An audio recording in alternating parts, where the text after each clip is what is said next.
Ukraina koolil on kasutada Tallinna Ülikooli Räägu tänava õppehoone terve üks korrus ja sel kevadel mahub siia ära umbes 200 Ukraina last. Tänasel esimesel koolipäeval oli kohal 67 Ukraina koolilast, tutvuti maja ja õpetajatega ning saadi kingituseks kaasa pisut koolitarbeid. У нас был учитель математики, но она нам разбирала, что тут, да как тут, объясняла, спрашивала что-то. А у тебя? Ну, мы играли там был пластилин, лепили всякие и украшали нас. Kooliaasta lõpuni klassikalist õppetööd ei toimu, vaid töö käib pigem huvikooli formaadis ehk nii-öelda pehmetes ainetes.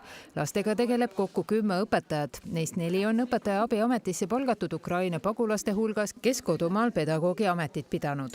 Мы будем повторять тот материал, который они уже прошли, и постараемся обучить то, что они еще не успели закончить дома. Õppekeeleks on koolis eesti ja ukraina keel.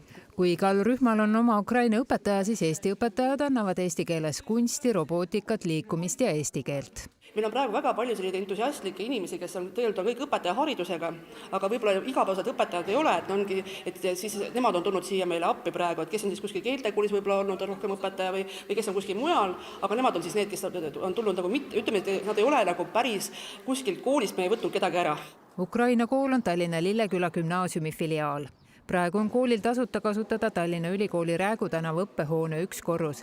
Sügisel saab laieneda 3 korrusele ja siis saab juba vastu võtta 500–600 piirkonna õpilast. Meil on kuskil 2200 avaldust vanematelt, kes on Ukrainast tulnud. Ja siis umbes 1600 on siis juba saanud vastuse. Ehk me pakume neile kohta meie munitsipaalkoolides.